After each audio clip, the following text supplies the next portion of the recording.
commencer par les expéditions officielles, dont la première en 1534, celle de Jacques Cartier, qui arrive dans le golfe du Saint-Laurent, et notamment dans l'estuaire du Saint-Laurent.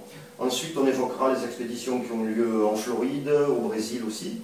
Mais surtout, on s'étendra sur les expéditions non officielles, celles organisées tout au long du XVIe siècle par les pêcheurs basques, normands et bretons, qui eux ont noué de véritables contacts avec les autochtones, avec les Amérindiens donc, et c'est grâce à ces contacts que la colonisation va être facilitée par la suite.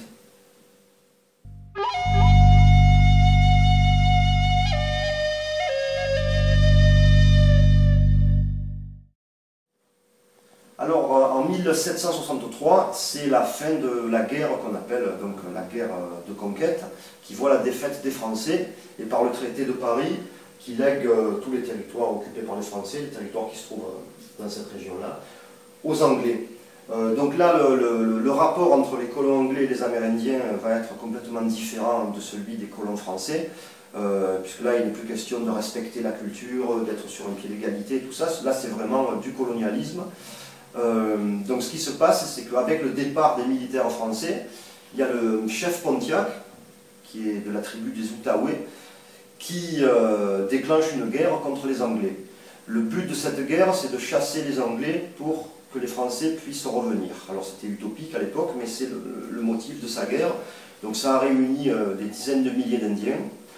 On ne sait pas si c'est le chef Pontiac qui réunit tous ces Indiens ou si c'est parce que lui attaque en premier que les autres se jettent dans la mêlée. Mais en tout cas, c'est le début de la rébellion du chef Pontiac contre les autorités anglaises pour faire revenir les Français.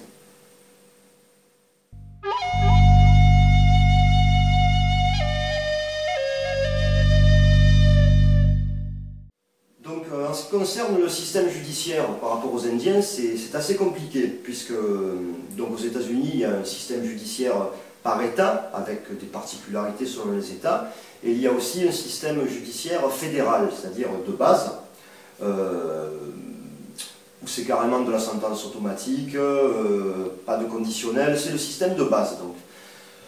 Une réserve, c'est considéré comme étant souverain, c'est-à-dire que la réserve a un système judiciaire, mais qui peut traiter des délits jusqu'à un certain point. À partir du moment où vous avez un crime commis, ou utilisation d'armes, ou le système judiciaire de la réserve ne peut pas intervenir.